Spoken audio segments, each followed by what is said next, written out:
The invasion of Panama erupts prematurely, and Navy SEALs are trapped in the firefight. With grenades exploding all around them, divers must navigate treacherous waters to reach their target. Their mission: to stop dictator Manuel Noriega's escape from justice.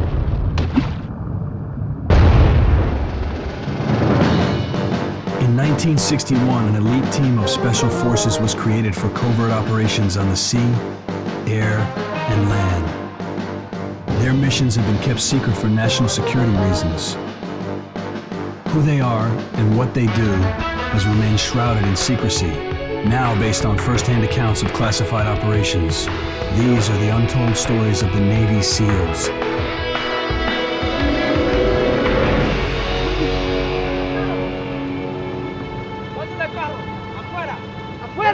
December 16, 1989.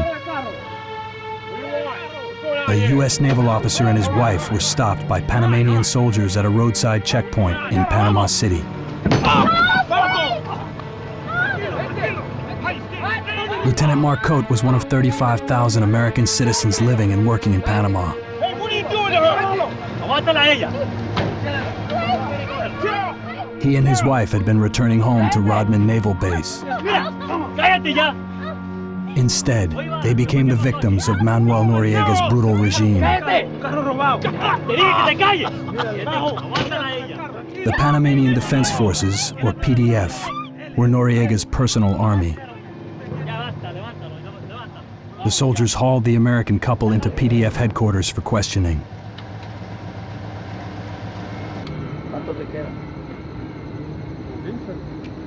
Relations between Panama and the United States were already tense. They were about to get worse. I am an American naval officer. You have no right to hold us. Call the base duty officer. The Panamanians accused the American of being a spy. Call the base duty officer. I am an American naval officer.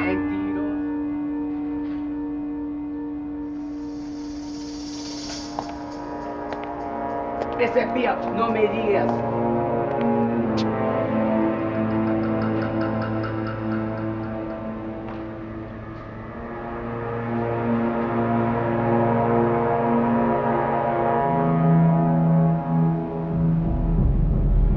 No!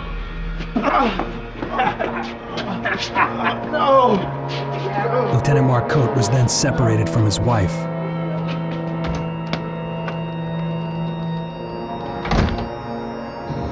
She was brutalized.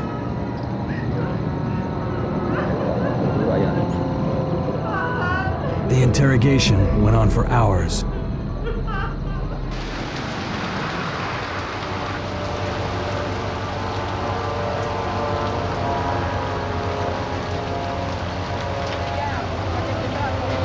Late that night, the couple was driven to a desolate location on the outskirts of the city.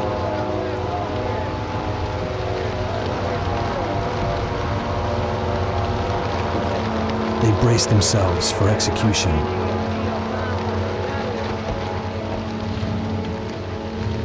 Instead, they were released.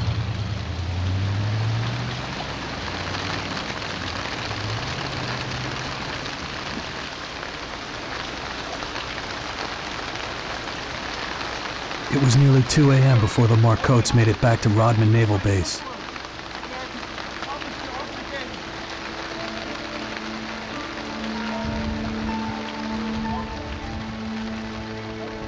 They reported their terrifying ordeal to U.S. authorities. It was the second assault on Americans that night. Both incidents occurred within minutes of each other, and at the same checkpoint. A carload of off-duty Marines was fired on by PDF soldiers. One Marine was wounded. Lieutenant Robert Paz was killed.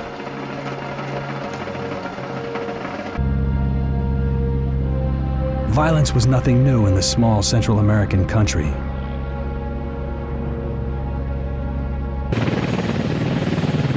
Throughout the 1980s, Panama was gripped in a stranglehold by General Manuel Noriega. The dictator allowed Colombia's infamous Medellin drug cartel to use his country as a shipment point for drugs headed north. In exchange, Noriega received millions of dollars in bribes and payoffs. In February 1988, he was indicted in a U.S. federal court on charges of drug trafficking and money laundering.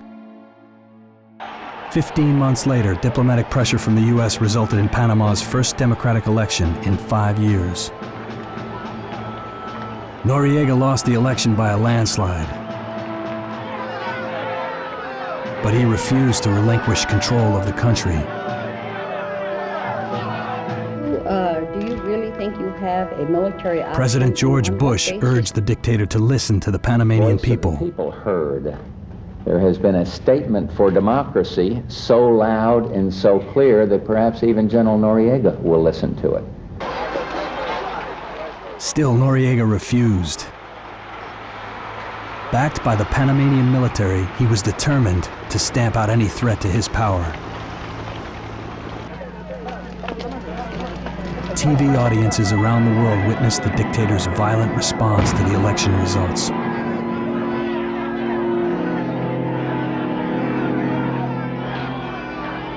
While news cameras rolled, Noriega's foot soldiers hunted down the newly elected vice president.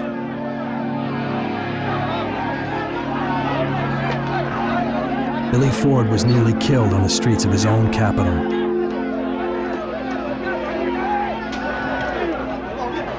In response to the violence, the United States severed diplomatic relations and imposed economic sanctions. On December 15, 1989, Noriega told his National Assembly that Panama and the U.S. were all but at war.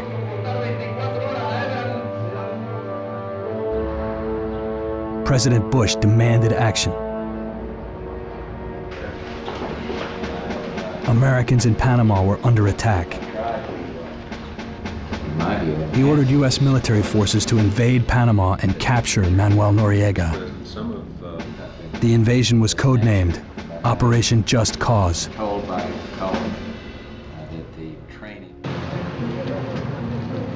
Covert operations would play an essential role in the invasion. The Joint Special Operations Command was tasked with cutting off Noriega's 2 escape routes. Commander Carson, we brought you in this evening to brief you on your mission. Intelligence indicated he planned to flee by air or by sea. SEAL Team 2, under your command for this conflict, we would like to... SEAL Team 4 would take out Noriega's Learjet at Patia Airport. ...concerns or problems with this mission. You will be leading task unit... SEAL Team 2, led by Commander Hank Carson, would cut off his sea route. Yes, sir. Carson's team was ordered to seize the dictator's gunboat, docked in Balboa Harbor. It would be turned over to the incoming government after the invasion. We would then... To Carson, the plan was flawed. To the elected Panamanian government once this mission is over and General Noriega has been captured. Sir, if we board that boat... The objective put his team, as well as the invasion, at serious risk. Sir, if I may, if you don't want Noriega to leave... Noriega's gunboat was heavily armed, Drop in, sir, as you suggested. outfitted fore and aft with 50 caliber guns. It was a threat to U.S. aircraft and ground troops in the area. Sir. And my man come to the boat and secure C4, sir. Secure it to the propeller. Carson's solution was simple but deadly. You won't escape, sir.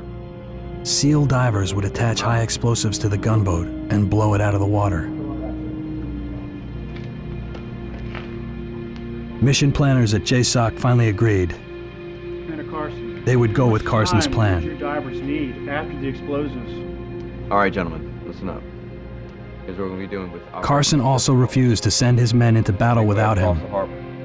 He would personally ferry 4 SEAL divers in Zodiac rafts across the canal. The 2 dive teams would insert a few hundred yards from the target and swim the rest of the way in. We'll have 2 teams. Garfield? Sir. Taylor, you're going to be number 1. Van Court, you and Connolly going to be number 2. Two dive pairs were being deployed as a fail-safe. They would each carry enough C4 to destroy the gunboat. Once you identify the target, all right. If one pair of divers was captured or killed, the other pair could reach the target and carry out the objective. Insertion point.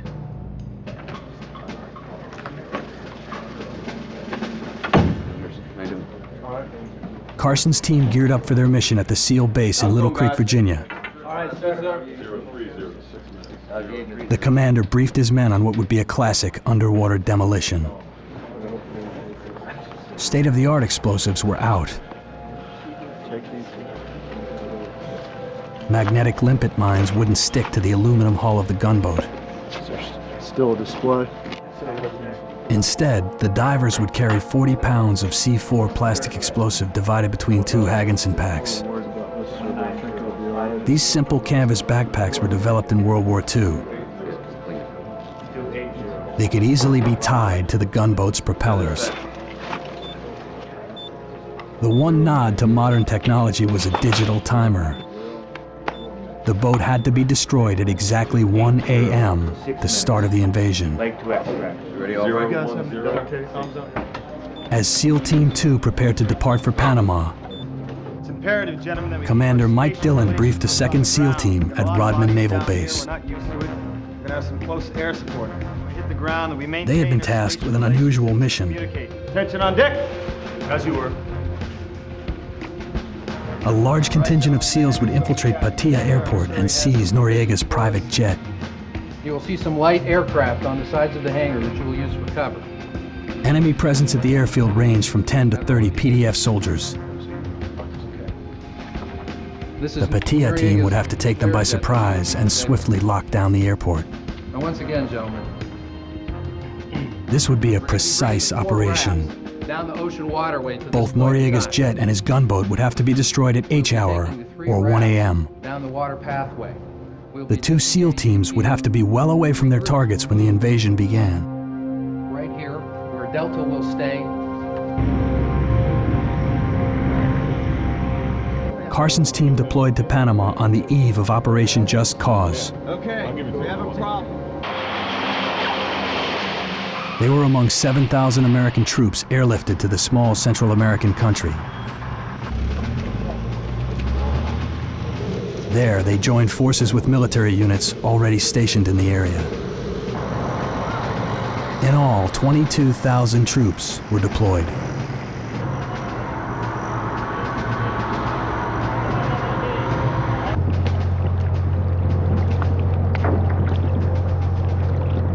Once they arrived at Rodman, Carson and his men could see their target across the canal.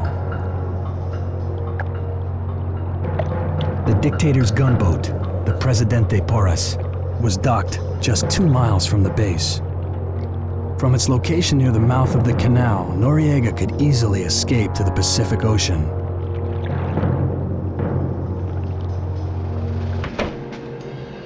Everybody up? Roger that, sir. Commander Carson gathered his men for a final briefing. Here we go. Last time.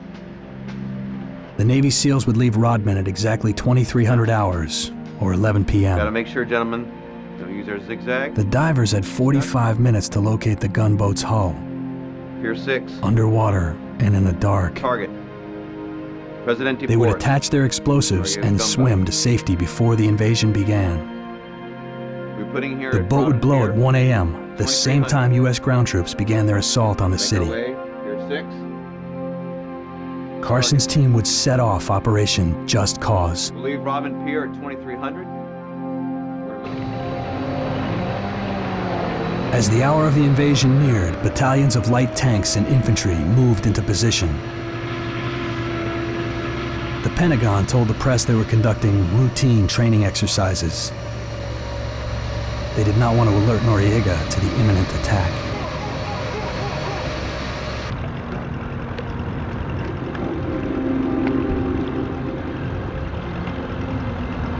At Rodman, the SEALs checked their equipment and geared up. A fire support team would remain on the docks with .50 caliber machine guns and grenade launchers. The gunners would provide cover as the SEALs crossed the canal.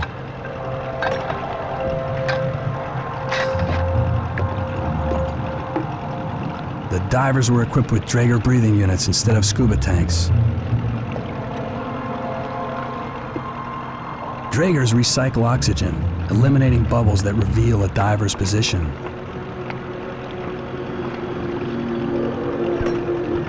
While stealthy, they are only used for shallow dives of 25 feet or less. Any deeper, and divers can suffer oxygen poisoning or the bends.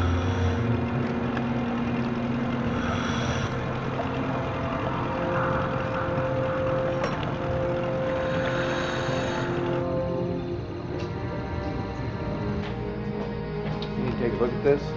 It's been moved up half an hour.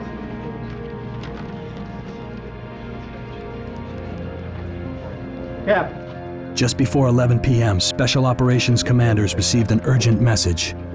Sir.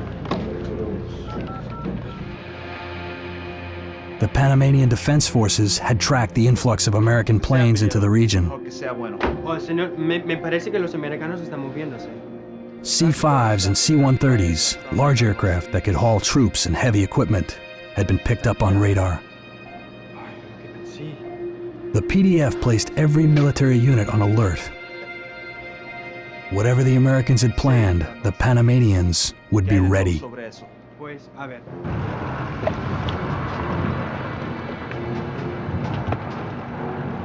Carson received word from JSOC just as the team was preparing to deploy. Carson. Task unit with. We need you to blow the boat at H-30. He was ordered to hit his target at 12:30, Yes, sir. a half hour earlier than planned. I repeat, H-30. But Carson's dive plan had already been established. Task unit with. The explosive timers were preset. Any deviation endangered the mission, as well as his men. They would have to reset delicate explosives on the move and in the dark. Carson had an impossible decision to make. As an officer, he was required to follow orders. Over. But if the C-4 detonated prematurely, it would kill his men. And the mission to capture Noriega would fail before it even began.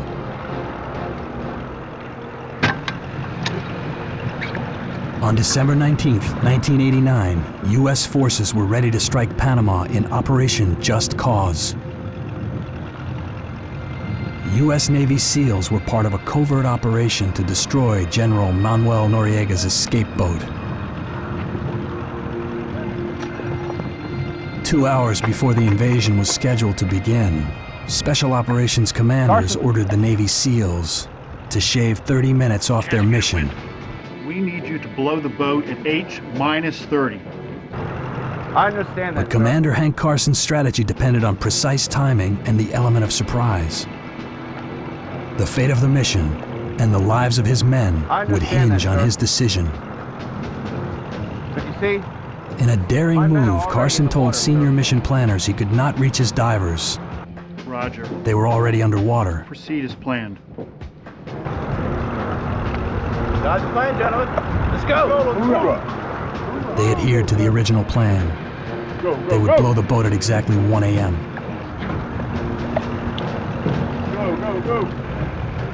At 11 p.m., the SEALs deployed in 2 Zodiac rubber rafts.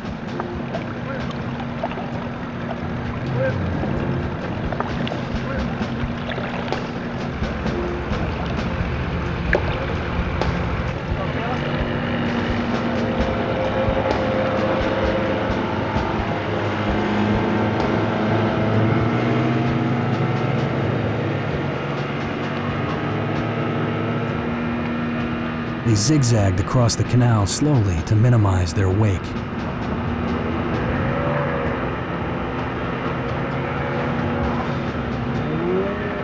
In addition to Carson, there were 4 swimmers, along with 2 coxswains and 2 M16 machine gunners. Each team member scanned the surface for enemy patrol boats.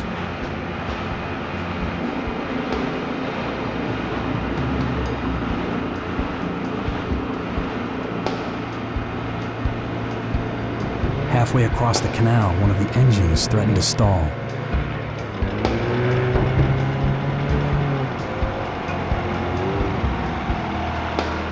They could not afford to get stranded in the middle of the enemy's shipping lanes.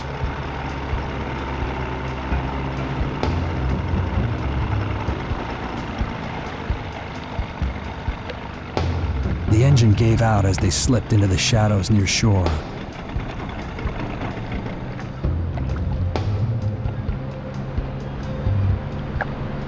A moment later, the lookout spotted a PDF patrol heading in their direction. The SEALs sat motionless. The patrol boat sped right past them. The coast was clear. They could proceed to the insertion point. But now the engine on one of the Zodiacs was dead. Carson would have to take the divers out in 2 trips, doubling their risk of exposure.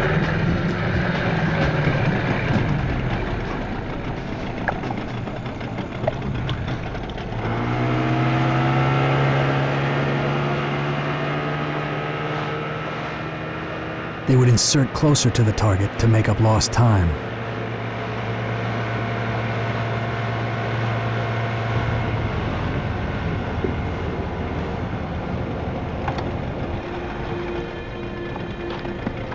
Noriega's boat was docked just 150 yards away.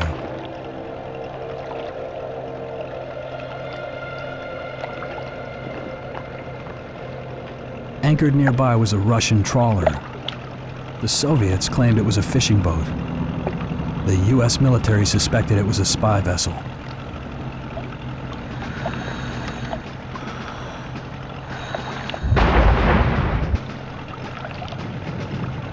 Dive Pair 1 slipped into the canal at exactly 11:30 p.m.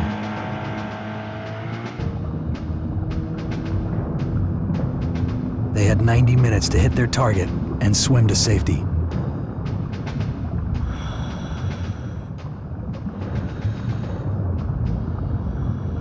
To navigate through the dark waters, the divers used a luminous compass. They counted kicks to measure distance.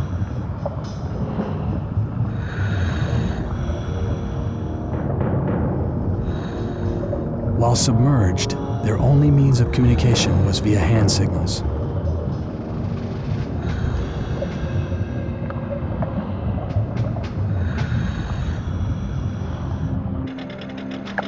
On the surface, Carson returned with Dive Pair 2.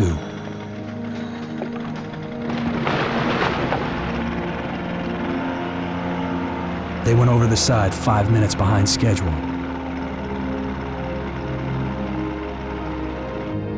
To rendezvous with Dive Pair 1 at the target, they would have to make up time in the water.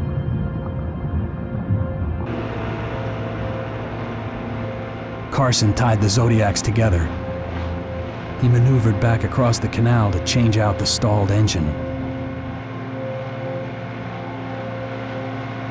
Both rafts would be needed to extract the divers. Halfway across, Carson received another urgent message from JSOC. Task Unit with... The start of the invasion had been moved up by 15 minutes. The divers would have no time to clear the target before the shooting began.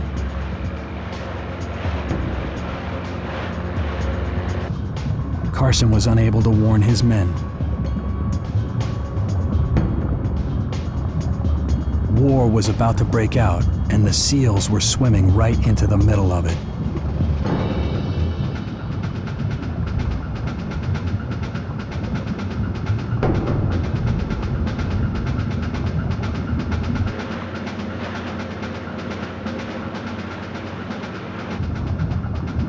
Shortly after midnight, Dive Pair 1 reached the pier where the Presidente Porras was docked. They believed they still had 45 minutes to hit the target and clear out.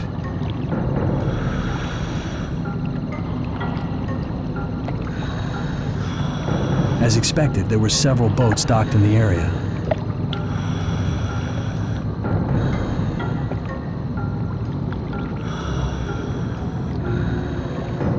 murky water made identifying the Presidente Porras difficult. They would need a closer look.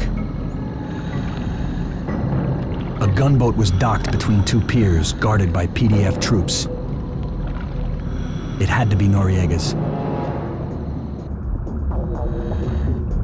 The SEALs went to work.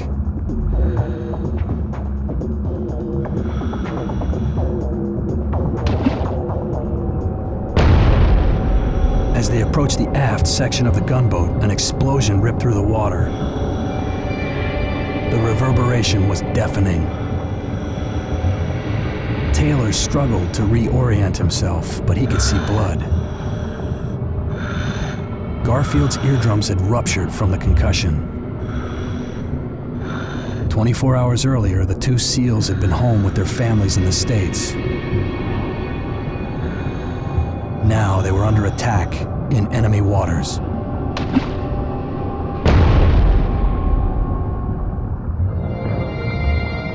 In the pre-dawn hours of December 20th, 1989, 4 SEAL divers deployed into the Panama Canal. Their mission: to destroy Manuel Noriega's gunboat before U.S. ground troops invaded the country. As the SEALs approached their target, the covert mission suddenly spiraled out of control.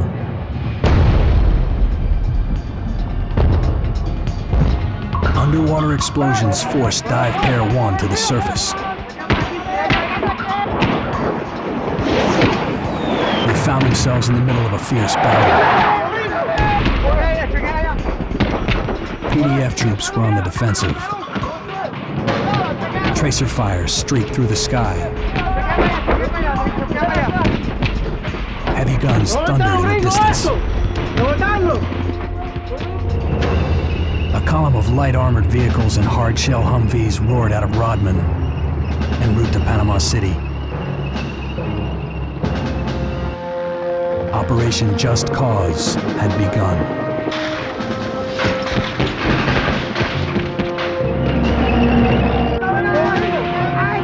Now the SEALs were trapped beneath an avalanche of exploding grenades. The divers couldn't tell whether the Panamanians were tossing grenades as a precaution or if they had been spotted.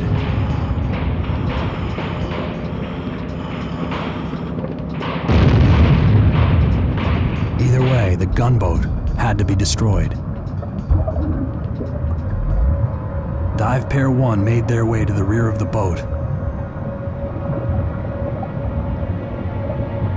Although there was no sign of them, the second dive pair had arrived at the target first. Their explosive pack was already tied to the starboard propeller.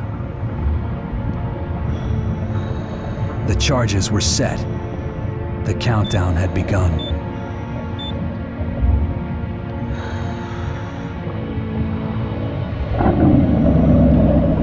Just then, the divers heard an ominous rumbling. It was a sound they both dreaded. The massive engines aboard the Presidente Porras had started up.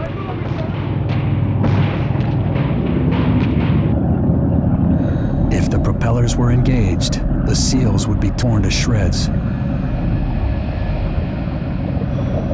There was no time to waste. They carefully tied their pack to the housing of the port propeller.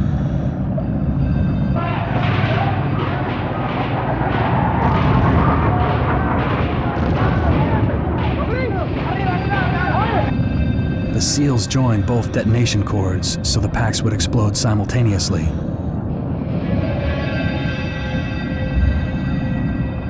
Altogether, 40 pounds of plastic explosives were now set to detonate at exactly 1 a.m. With less than 40 minutes left on the clock, the SEALs needed to put as much distance as possible between themselves and the target.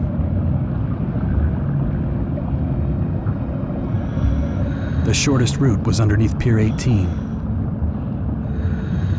but it was blocked by an underwater fence. The SEALs searched for a break in the barricade, but it seemed to run the length of the pier. They were trapped inside the blast zone.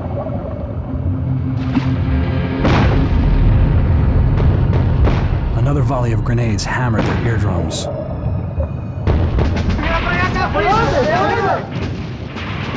Fighting in the area had escalated. Garfield tried to raise Dive Pair 2 on the radio. It was no use. There was no way to know whether Connolly and Van Kurt had made it safely out of the blast zone. The guards aboard the gunboat were on the lookout for combat divers. The SEALs hugged the pier to obscure their silhouettes.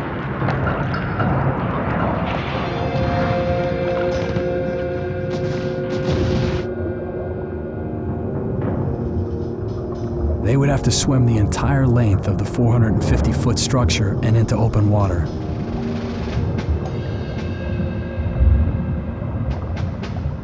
It would take much longer to get to the extraction point, but they had no choice.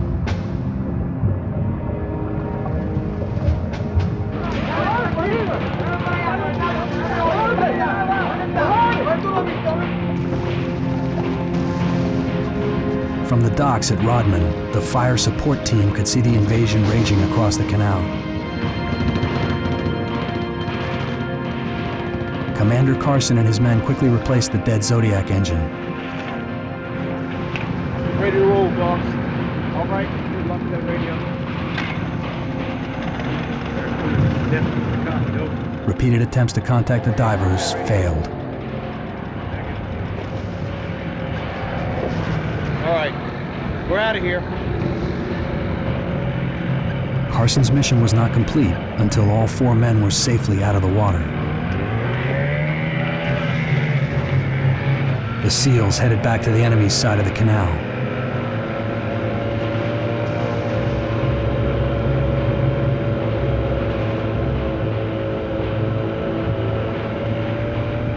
The extraction point was located at Pier 6, 750 yards from the target. With under 30 minutes to detonation, Dive Pair 1 was still working their way to the end of Pier 18.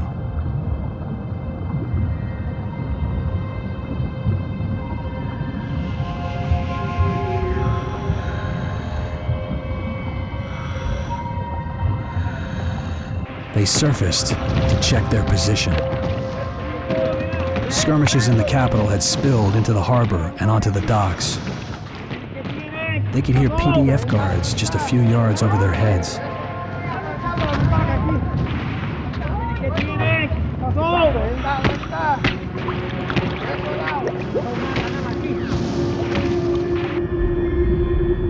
The Draeger breathing units would keep them concealed just 10 feet below the surface.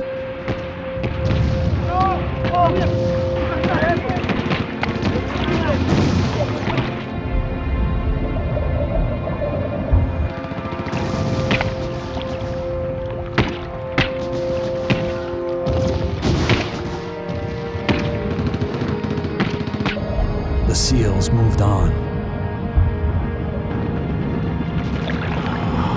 From their position, they could clearly see the Soviet spy boat tied up near the end of the pier. Armed soldiers guarded her decks. The Russians were on high alert. The surveillance vessel was probably equipped with side-scan sonar. It would detect the SEALs if they tried to swim alongside the boat. There was only one path to safety: underneath the trawler. Diving beneath the deep-keeled boat would max out their Draeger units, but only briefly.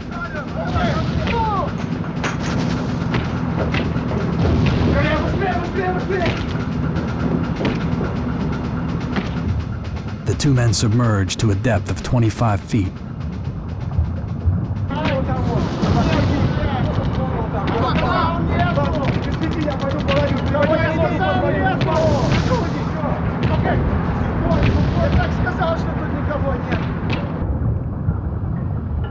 cleared the trawler and reached the end of the pier. Now they had to swim out into the canal to reach the extraction point. As the invasion progressed, JSOC turned its attention to the mission at Pattaya Airport. According to an intercepted radio message, Noriega was heading for Pattaya. Do you copy? The SEALs at the airport had just 20 minutes to take out his private plane.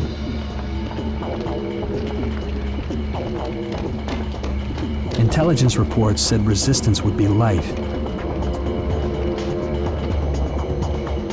But the reports were wrong. The PDF was waiting for them, ready to defend the dictator's escape by air.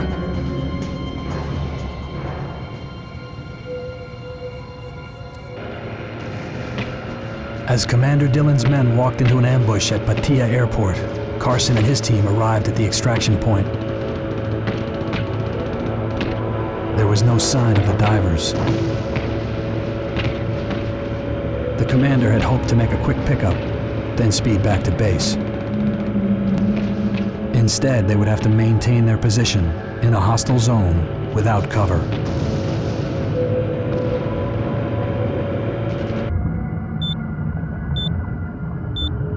Stingray, Barracuda, this is Neptune. You copy, over. Their radios again proved useless. Dive Bear 1 was still submerged in the middle of the canal. Suddenly, the water trembled all around them. The divers were now in the direct path of an ocean-going freighter. The SEALs had only one option: to descend 50 feet to the bottom of the canal and hope their breathing units would hold up.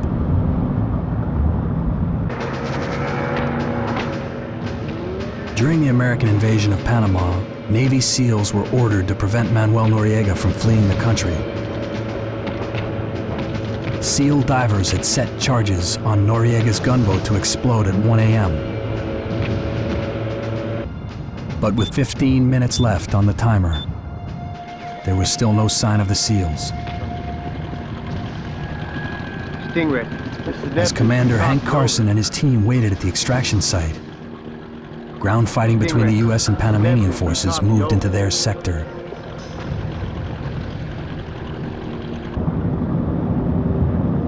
Dive Bear 1 was stranded. They had been forced to the bottom of the canal by a massive freighter passing overhead. Hovering at the bottom of the canal, the SEALs had entered dangerous territory. They were far beyond the 25-foot limit of their Draeger breathing units. The longer they remained at this depth, the higher their risk of oxygen poisoning. There was nothing they could do but wait for the freighter to pass over them. At the same time, Dive Bear 2 cleared the blast zone. They swam due south toward the extraction point and safety.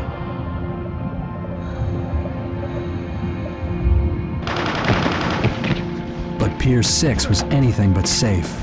A firefight had erupted on the dock between the U.S. Marines and the PDF.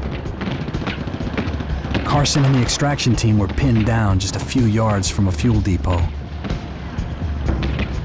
One stray bullet and the entire pier would explode.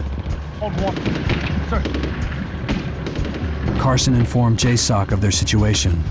Whiskey, do you copy? He could not confirm that his divers had successfully set their charges. If his teams had been successful, Noriega's boat would explode in less than 10 minutes. 30, do you copy? JSOC advised Carson to get out and get out quickly. Task Unit Whiskey, report. The SEALs at the airport were taking casualties. Over. Dillon's team was pinned down on the tarmac by enemy snipers. They were fighting for their lives.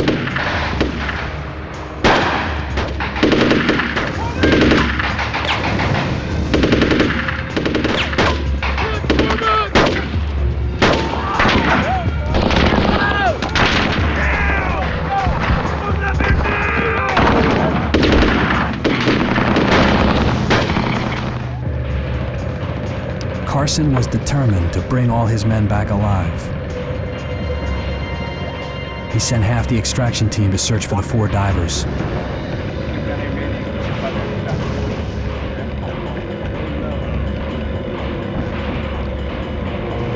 piers in the harbor all looked alike. Maybe they had overshot the pickup point and were waiting at the wrong dock. Unbeknownst to Carson, Dive Pair 1 was trapped at the bottom of the canal, just 200 yards away. The Zodiac moved quietly between the piers, searching for the divers.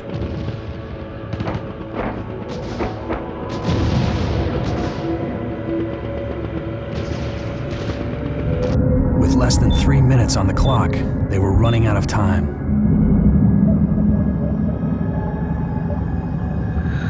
The freighter passed overhead.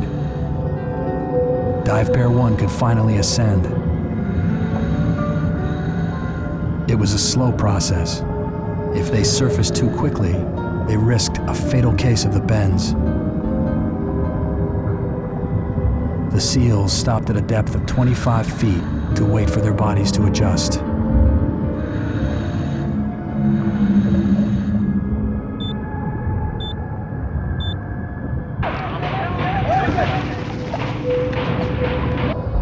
With 1 minute to detonation, the divers checked their compass. The wake of the tanker had dragged them closer to the blast zone.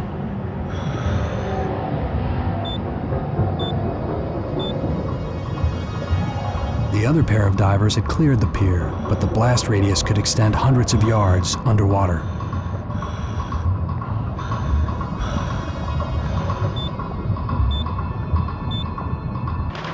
There was no way to predict what 40 pounds of C4 would do to a gunboat full of ammo.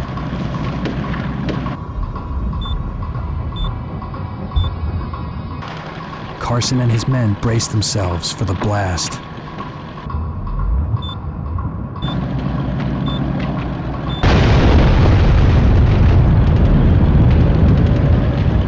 Even from a distance, the explosion was huge. Stingray, Barracuda.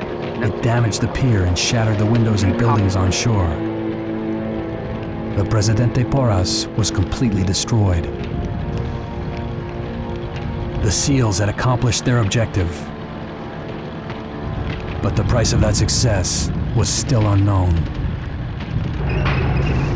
In the early hours of December 20th, 1989, the United States invaded Panama in Operation Just Cause.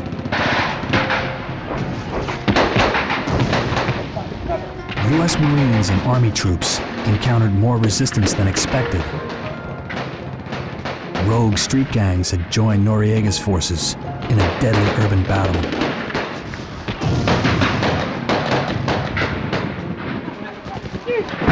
But at precisely 1 a.m., U.S. ground troops were bolstered by the roar of an immense explosion. Let's go this way. SEAL Team 2 had destroyed Manuel Noriega's gunboat. The blast could be seen from Rodman Naval Base, nearly 2 miles away. There, a fire support team awaited the SEALs' return. The extraction team was still on the other side of the canal. Commander Hank Carson had accomplished his mission. Noriega's sea route had been cut off. This is Neptune. You copy? Over. But he had 4 men still missing in action. Carson advised JSOC he would not return to Rodman without them. JSOC instructed Team 2 to stand by. The mission at the airfield was in jeopardy. The SEALs at Patia Airport had been ambushed by PDF troops. Commander Dillon's men were dying. He was no longer concerned with collateral damage.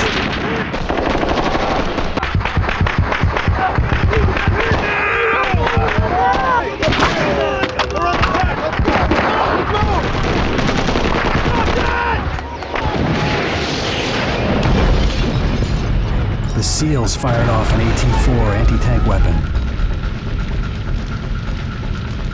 A missile punched a hole in Noriega's jet. I'm not seeing any The more concussion movement. from the blast put an end to the PDF.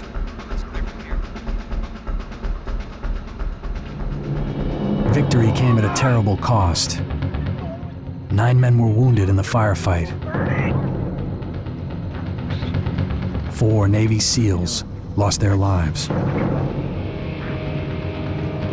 At Pier 6, Carson and his SEAL team held their position. There was still no sign of the 4 divers. Darkfield, do you copy? The pier became a battlefield as U.S. Marines clashed with PDF forces. Next to wood. It was only a matter of time before their Zodiacs were spotted. Sir. An hour after the blast, the lookout spotted Dive Pair 1.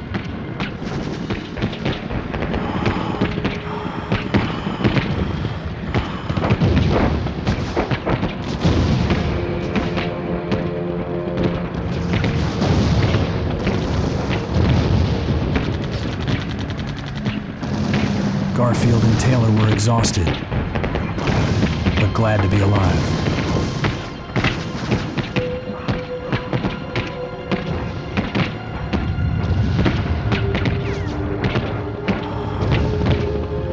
Dive Pair 2 surfaced 5 minutes later.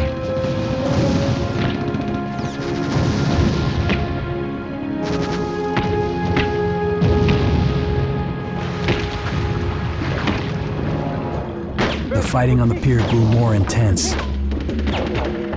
The SEALs maneuvered away from the firefight to get back across the canal.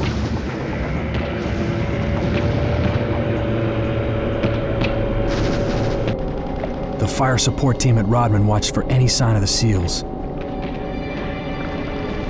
By 2 a.m., they were 40 minutes overdue. Sir? Hold on, Captain. From out on the dark waters came movement. They waited for the signal. We've got visual confirmation. SEAL Team 2 was heading in.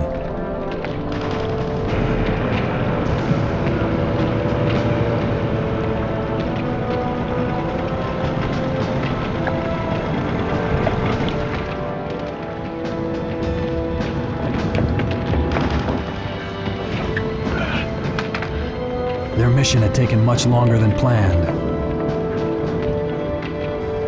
But in the end, all of Commander Hank Carson's divers came home.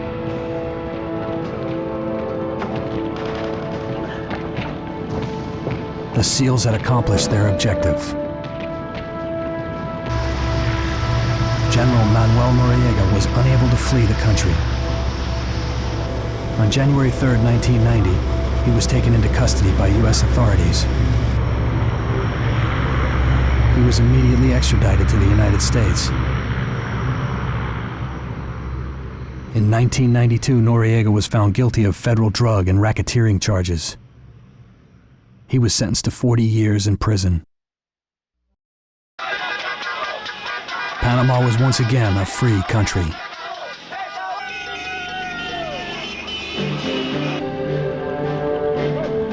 "23 American GIs, including 4 U.S. Navy SEALs, died in Operation Just Cause. Their sacrifice restored democracy to the citizens of Panama and rescued an entire nation from chaos.